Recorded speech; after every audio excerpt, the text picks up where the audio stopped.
अस्सलाम वालेकुम dear students. आज हम सीपीसी का सेक्शन 9 to 15 डिस्कस करेंगे। तो सबसे पहले सेक्शन 9 स्टार्ट करते हैं। ये कहता है जी the courts shall have jurisdiction to try all suits of civil nature excepting suits of which their cognizance is either expressly or impliedly barred. अब इसका ये मतलब है कि कोर्ट्स से मैं यहाँ पे मतलब मुराद ये है कि सिविल कोर्ट्स वो मामला सुनेंगे जिनकी उनकी जुरिस्डिक्शन है, जो कि सिविल नेचर के हैं, जिनमें सिविल नेचर के केसेस होते हैं जिनमें राइट्स ऑफ द पार्टीज़ और पर्सन इन्वॉल्व होते हैं। जैसे कि किसी ने किसी का कोई राइट देने हैं, कोई ज़मीन के मामलात हो गए या इस तरह से जो भी मामलात है ना, किसी के राइट पे कब्ज़ा कर लिया, जो प्योरली सिविल नेचर के होंगे, तो वो जो है ना वो सिविल कोर्ट्स में फ़ाइल होंगे। उसके बाद उन्होंने बाहर कर दिया है जिसको वो कहें जो फैमिली केसेस हैं, लेबर केसेस हैं, बैंकिंग के हैं, ये सिविल नेचर के में नहीं आएंगे। ये जो है ना ये अलग कैटेगरी है, इसलिए जो है ना सिविल नेचर में सिर्फ सिविल के आएंगे। अब फैमिली का कोई भी केस जो है ना कस्टडी का है, जो भी है, वो गार्डियन कोर्ट में जाएगा, वो इधर नहीं आएगा सिविल नेचर में, सिविल कोर्ट में नहीं आएगा वो। तो इसमें एक्सप्लेनेशन आगे दे दी गई है कि a suit in which the right to property और टू एन ऑफिस, जो भी ऑफिस या पर किसी प्रॉपर्टी से रिलेटेड जो राइट है, किसी का राइट, कोई किसी ने हक मारा हुआ है किसी का, तो वो सिविल कोर्ट जाके अपना राइट ले सकता है। तो ये जो है ना सेक्शन 9 जो है ना वो इससे डील करता है कि सिविल जो है ना मामलात वो सिविल कोर्ट्स में आएंगे, जिसमें राइट ऑफ पार्टीज़ का जो है ना वो इन्वॉल्व होता है। और इसके अलावा जो है फैमिली का कोई भी केस है जो, और जिस तरह बाकी डिफरेंट केसेस हैं, वो सिविल में नहीं आएंगे। फैमिली के कस्टडी के जितने भी केसेस जो हैं ना वो सारे के सारे गार्डियन कोर्ट में जाएंगे। ठीक है, तो ये सेक्शन जो है ना ये 9 हमें बता रहा था। उसके बाद आता है सेक्शन 10। अच्छा, उसके बाद आता है रेस सब्जुडिस सेक्शन 10। इसको हम स्टे ऑफ सूट कहते हैं। अब ये कहता है कि no court shall proceed with the trial of any suit in which the matter in issue is already directly or substantially in issue in a previously instituted suit between the same parties or between parties under whom they are or any them claim litigating under the same title, where such suit is pending in the same or any other court in Pakistan having jurisdiction to grant the relief claimed, or any other court beyond the limits of Pakistan established continued and like jurisdiction और before supreme court. मतलब ये है कि एक case मैंने किसी पे किया हुआ है सियालकोट में, और इसमें दूसरा केस में सेम जो है ना पार्टीज़ होनी चाहिए उसमें, और between the parties litigating the same title होना चाहिए। तो वो अगर मैं लाहौर में भी कर दूँ उनका केस, तो दूसरा वो जो सूट होगा ना जो लाहौर में किया होगा, तो वो स्टे कर देगी कोर्ट उसको। वो कौन सा केस चलेगा? जो मैंने सियालकोट में केस किया हुआ था वो केस चलेगा। लाहौर वाले केस को जो है ना कोर्ट स्टे कर देगी, तो वो केस नहीं चलेगा। अब इसके अलावा आगे कह रहा है कि where such suit is pending in the same court or court in Pakistan having jurisdiction grant of relief, या तो वो उसी कोर्ट में अगर कर देता है, अगर या तो उसी कोर्ट में करता है या पाकिस्तान में किसी और कोर्ट में कर देता है या सुप्रीम कोर्ट में कर देता है, तो वो फिर स्टे ऑफ सूट हो जाएगा। अब आगे इसकी एक्सप्लेनेशन दी गई है कि the pendency of a suit in a foreign court does not preclude the courts in Pakistan from trying to suit founded on the same cause of action. यानी कि एक सूट इसी तरह से एक मैटर से रिलेटेड है, वो फॉरेन कोर्ट में चल रहा है, यूएसए में चल रहा है या कहीं और चल रहा है, तो वो उसी कॉज ऑफ एक्शन में वो पाकिस्तान में केस दायर कर देता है, तो वहाँ पे जो है ना फिर रेस सब्जुडिस अप्लाई नहीं होगा, क्योंकि वो वहाँ पे फ़ॉरेन लॉ के मुताबिक जो है ना वो केस चल रहा है, और पाकिस्तान में वो पाकिस्तानी लॉ के मुताबिक केस चल रहा है। तो इसलिए वहाँ पे जो है ना रेस सब्जुडिस अप्लाई नहीं होगा, तो वो इस तरह केस किया जा सकता है। अब इसको मैं समराइज़ करके आपको बता देता हूँ कि जब भी कोई मैटर हो टाइटलशिप का, ओनरशिप का हो, कि बंदा कहता है जी प्रॉपर्टी में कोई डिस्प्यूट चल रहा है, एक बंदा कहता है कि ये मेरी प्रॉपर्टी है, दूसरा कहता है ये मेरी प्रॉपर्टी है, और वो केस जाके फ़ाइल कर देता है किसी शहर में, सियालकोट में कर देता है, उसी सारा कुछ सेम कुछ है, टाइटल वगैरह और डिस्प्यूट वगैरह, तो वो लाहौर में भी आके केस फाइल कर देता है। तो कोर्ट फिर जो है ना दूसरा बंदा कहेगा कि इसने तो मेरे पे सियालकोट में भी केस किया हुआ है, इसने मेरे पे लाहौर में भी कर दिया, तो कोर्ट फिर दूसरा वाला सूट जो होगा ना उसको रेस्ट सब्जुडिस कर देगी, उसको स्टे ऑफ सूट कर देगी, वो स्टे ऑफ सूट कहलाएगा। तो फिर जो है ना पहले वाला केस जो सियालकोट में है ना, तो बस वही चलेगा, दूसरे वाला केस नहीं चलेगा फिर। तो ये जो है ना इसको स्टे ऑफ सूट या रेस्ट सब्जुडिस कहते हैं।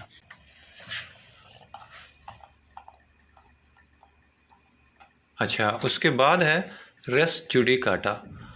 इस पे मेरा एक पूरा लेक्चर मौजूद है, वो आप डिटेल उसमें आप देख लीजिएगा, मैं लिंक जो है डिस्क्रिप्शन में दे दूँगा। तो अभी मैं आपको थोड़ा सा इसका ब्रीफ बता देता हूँ, आपको इसका सिर्फ समराइज़ करके बता देता हूँ कि रेस जुडिकाटा होता क्या है। अब केस ऑलरेडी डिसाइड हो चुका है। मिसाल के तौर पे आपने एक शहर है सियालकोट में केस फाइल किया है और उधर से आपके ख़िलाफ़ फ़ैसला आ गया है, तो आप लाहौर में आके फिर दोबारा वही केस फाइल कर देते हैं।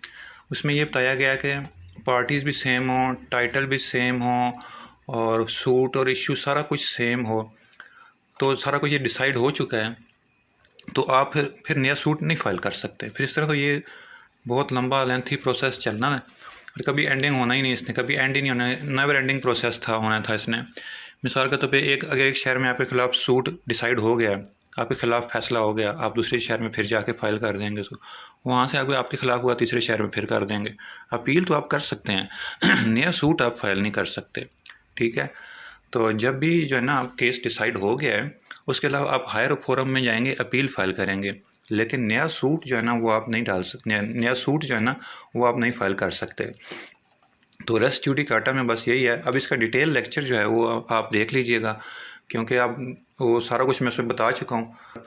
अभी इसको समराइज़ करके मैंने बताना था आपको कि सेम टाइटल हो, सेम पार्टीज़ हों और सेम इशू हो, सारा कुछ सेम हो, सेम लिटिगेशन हो रही है, चल रही है उसमें, तो एक कॉम्पिटेंट कोर्ट भी सेम हो, सारा कुछ हो, तो फिर उसमें जो है ना नया सूट हम फाइल नहीं कर सकते। उस पर दूसरे सूट पे जो है ना रेस जुडिकाटा अप्लाई हो जाएगा।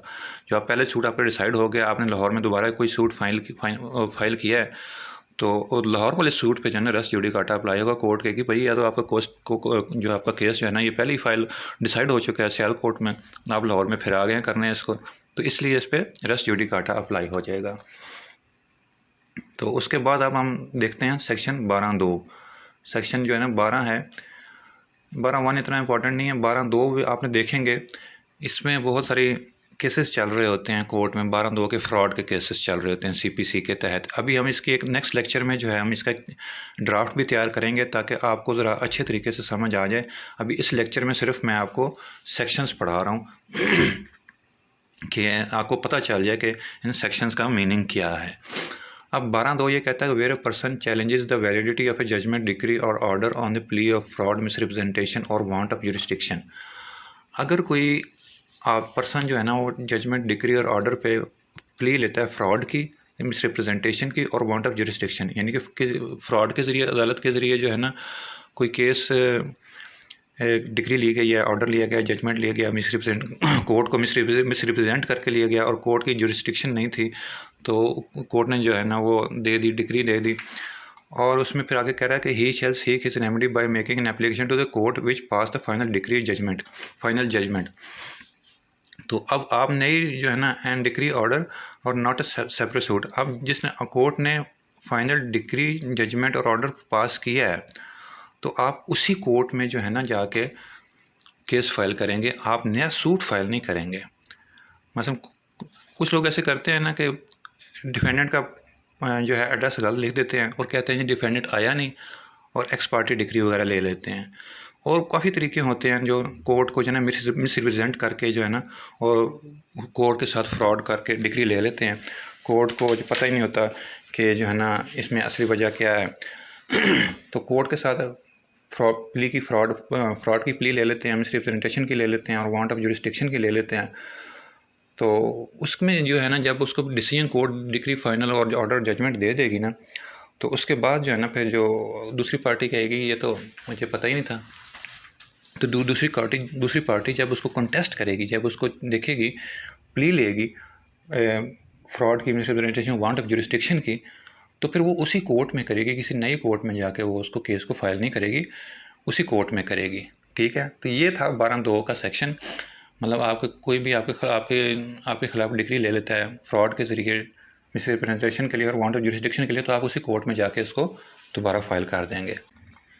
अच्छा, उसके बाद आता है सेक्शन 13 फ़ॉरेन जजमेंट के मुतालिक है ये। Foreign judgment shall be conclusive as to any matter when thereby directly adjudicated upon between the same parties or between the parties under whom they or any of them litigating under the same title except। मतलब जब भी कोई case चल रहा है पाकिस्तान का और एक केस चल रहा है पाकिस्तान की कोर्ट में भी और फ़ॉरेन कोर्ट में भी तो सेक्शन हमने ऊपर पढ़ के आए हैं अभी, तो उस पर रेस सब जुडिस अप्लाई नहीं होगा अगर कोई फ़ॉरेन कोर्ट में भी केस चल रहा है तो अब ये इसमें ये कहा गया कि अगर उनमें केस चल रहा है तो फ़ॉरेन जजमेंट जो है ना वो कंक्लूसिव मानी जाएगी और जो बिटवीन द सेम पार्टीज़ में अगर वो एजुकेटेड है तो। आगे फिर कह रहे हैं टाइटल एक्सेप्ट, अगर वो कॉम्पिटेंट जुरिस्डिक्शन नहीं थी कोर्ट की, जो फ़ॉरेन कोर्ट है अगर उसकी कॉम्पिटेंट जुरिस्डिक्शन नहीं थी तो फिर वो कंक्लूसिव नहीं मानी जाएगी। अगर उस कोर्ट ने मेरिट पे फ़ैसला नहीं किया केस का तो फिर भी जो है ना ये कंक्लूसिव नहीं मानी जाएगी जजमेंट। और तीसरा बताया गया है ये उसने किसी पाकिस्तान इंटरनेशनल जो है ना लॉ को where it appears the face of proceeding on the founded on the incorrect view of the international law की कोई खिलाफ वर्जी की गई है और पाकिस्तानी लॉ को जो है ना रिकगनाइज़ करने से रिफ्यूज़ कर दिया गया तो फिर भी जो है ना वो जजमेंट कंक्लूसिव नहीं होगी। फोर्थ इसकी बताया कि दूसरी पार्टी को अगर without when the proceeding is in which the judgment was obtained तो are opposed to natural justice, यानी कि दूसरी पार्टी को सुने बगैर ही अगर कोई जजमेंट दे दी गई है तो वो भी कंक्लूसिव नहीं होगी। कोई जज बायस था कोई इस तरह से कोई भी अगर थी तो फिर भी जो है ना वो जजमेंट कंक्लूसिव नहीं होगी। या फिर आगे पाँचवीं बताते हैं वजह, कोर्ट से फ्रॉड करके जो है ना अप्रेंट की गई है जजमेंट ली गई है तो वो भी कंक्लूसिव नहीं होगी। और आखिरी छठा जो पॉइंट इसका लिया गया है, पाकिस्तानी लॉ की खिलाफ वर्जी करके जजमेंट ली गई है, जैसे गैम्बलिंग स्मगलिंग वगैरह इस तरह से सारी चीज़ें जो है पाकिस्तान में ये बैन है। तो ये अगर क्लेम करके कोई जजमेंट ली गई है वहाँ पे गैम्बलिंग और स्मगलिंग के जो है ना क्लेम करके तो फिर भी जो है ना वो कंक्लूसिव नहीं होगी। ठीक है, अब 13 ये कह रहा है कि जब मैं समराइज़ कर देता हूँ कि जब भी कोई बाहर की फ़ॉरेन कोर्ट से कोई जजमेंट ली जाती है तो वो कंक्लूसिव होगी सिवाय इसके कि वो कोर्ट ऑफ कॉम्पिटेंट जुरिस्डिक्शन, बाहर की कोर्ट जो है कॉम्पिटेंट अगर थी तो ठीक है, अगर कॉम्पिटेंट नहीं थी तो फिर वो कंक्लूसिव नहीं मानी जाएगी। और दूसरा उस कोर्ट ने मेरिट पे फैसला नहीं किया, पाकिस्तानी के लॉ इंटरनेशनल लॉ को रिकगनाइज़ नहीं किया और पाकिस्तानी लॉ को भी रिकगनाइज़ नहीं किया, दूसरी पार्टी को सुने बगैर जो है जजमेंट दे दी गई थी और फ्रॉड से जजमेंट दी गई, Pakistani breach of Pakistani law था, तो फिर भी अगर ये सारी सिचुएशन होंगी तो फिर जो है ना फ़ॉरेन जजमेंट जो है ना वो कंक्लूसिव नहीं मानी जाएगी। आगे सेक्शन 14 कहता है the court shall presume upon the production of any document purporting to be certified copy of a judgment. जब भी किसी कोर्ट के सामने certified copy of foreign judgment लाई जाएगी तो उसमें भी ये देखा जाएगा कि pronounce by the competent jurisdiction, और वो कॉम्पिटेंट जुरिस्डिक्शन थी कोर्ट की थी तो तब उस form copy of certified copy of foreign judgment को माना जाएगा। अगर उसमें से एक पार्टी कह देती है कि ये जो है फ़ॉरेन जो है ना उसकी जुरिस्डिक्शन नहीं थी फ़ॉरेन जो है कोर्ट की, तो फिर जो है ना वो बर्डन ऑफ प्रूफ उस पर आ जाएगा तो फिर इसको जो है ना वो डिस्प्लेस कर दिया जाएगा, displace bye proving want of jurisdiction. जो पार्टी कह रही है कि उसकी जुरिस्डिक्शन नहीं थी तो अगर ये साबित हो जाता है कि उसकी बाकी जुरिस्डिक्शन नहीं थी तो फिर उसको डिस्प्लेस कर दिया जाएगा। उसके बाद आता है section 15 every suit shall be instituted in the court of lowest grade competent to try it. इसका ये मतलब है कि कोई भी सूट जब हम फाइल करेंगे तो वो लोएस्ट ग्रेड की हम अदालत में फ़ाइल करेंगे जो कि कॉम्पिटेंट भी होगी उसको ट्राई करने की।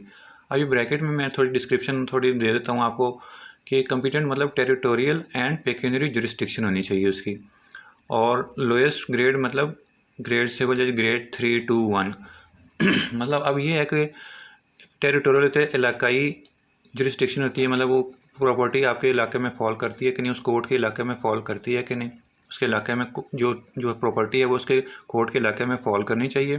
दूसरा उसकी पेक्यूनरी जुरिस्डिक्शन है वो कितनी मालियत की जो है ना कोर्ट डिसाइड कर सकती है। ठीक है, सिविल जज ग्रेड 3, 2 और 1 इनकी पेक्यूनरी जुरिस्डिक्शन जो है ना वो अलग अलग होती है। ग्रेड 3 जो है ना सपोज़ वो 10 लाख तक अगर केसेस सुन सकता है, ग्रेड 2 30 लाख तक सपोज़ अगर सुन सकता है, ग्रेड 1 जो है ना 50 लाख तक सुन सकता है। तो ग्रेड 3 वाला जो है ना वो 50 लाख का केस उसके पास आएगा तो वो उसकी जुरिस्डिक्शन नहीं बनती, तो वो उस केस को सुन ही नहीं सकेगा। इस वजह से 40 लाख का केस आ गया, वो ग्रेड 2 का नहीं सुन सकेगा। अब सिविल जज ग्रेड 3 जो है वो 10 लाख तक सपोज अगर सुन सकता है, 10 लाख का ज़्यादा कोई केस आता है तो वो सिविल जज ग्रेड 3 उसको नहीं सुन सकेगा। और सपोज़ अगर इसी तरह से 40 लाख का केस आता है तो उसकी जुरिस्डिक्शन बनती है 30 लाख तक, तो पेक्यूनियरी जुरिस्डिक्शन नहीं बनती इसकी, तो ग्रेड 2 भी नहीं सुन सकेगा। और ग्रेड 1 जो है ना 50 लाख तक जो है ना वो सुन सकता है। तो इस तरह से ये सारी जो है ना ये पेक्यूनियरी जुरिस्डिक्शन है, या तो वो टेरिटोरियल उसके इलाके में भी उसके इलाके में फॉल करती होगी प्रॉपर्टी सिविल जज की उस अदालत के, दूसरा उसकी पेक्यूनियरी जुरिस्डिक्शन भी होगी, तो फिर every suit shall be instituted in the court of lowest grade. तो इसमें बस यही बताया गया है। अब जो है हम नेक्स्ट लेक्चर में इसमें 9 to 12 जो है ना लॉ गैट के मुताबिक काफ़ी सवाल आते हैं, तो वो अब आपको मेरे ख्याल उम्मीद है समझ आ गया होगा कि लॉ गैट जो है उसमें सेक्शन 9 to 12 जो है 9 जी सेक्शन ये आता है सिविल कोर्ट्स के मुताबिक 10 रेस सब जुडिस पढ़ा हमने, और रेस जुडिकाटा 11 पे अप्लाई होता है। उसके बाद हमने 12(2) की देखी, एक जो फ्रॉड के ज़रिए जजमेंट डिग्री ले ली जाती है। उसके बाद फॉरेन जजमेंट के बारे में पढ़ा है, इसमें काफ़ी सवाल आ जाते हैं। तो अब उम्मीद है कि लॉ गैट के मुताबिक जो भी सवाल आएगा तो आप उसको ईज़िली सॉल्व कर सकेंगे। अब नेक्स्ट लेक्चर में हम 12(2) की एक ड्राफ्ट करेंगे एप्लीकेशन को, तो उसको देखेंगे। अब ये हम करेंगे कि जो सेक्शन जो है ना वो आता जाएगा इसके मुताबिक, तो उसकी हम ड्राफ्टिंग भी करते जाएंगे, जिसकी जो एप्लीकेबल होता है कोर्स में, तो उसकी हम साथ एक एप्लीकेशन भी फ़ाइल किया करेंगे। जैसे अब 12(2) की होती है, तब नेक्स्ट लेक्चर में हम 12(2) की एप्लीकेशन फ़ाइल करेंगे। तो उम्मीद है आप लोगों को ये समझ आ गया होगा। तो अब उसके बाद जो है ना 12(2) की एप्लीकेशन के बाद फ़ाइल करने के बाद फिर हम सेक्शन 16, 17 और 18 इससे आगे हम ऑनवर्ड आगे फिर हम उसको डिस्कस करेंगे। तो उम्मीद है आप लोगों को समझ आ गया होगा। हम इंशाल्लाह मिलते हैं नेक्स्ट लेक्चर में, तब तक के लिए अल्लाह हाफ़िज़।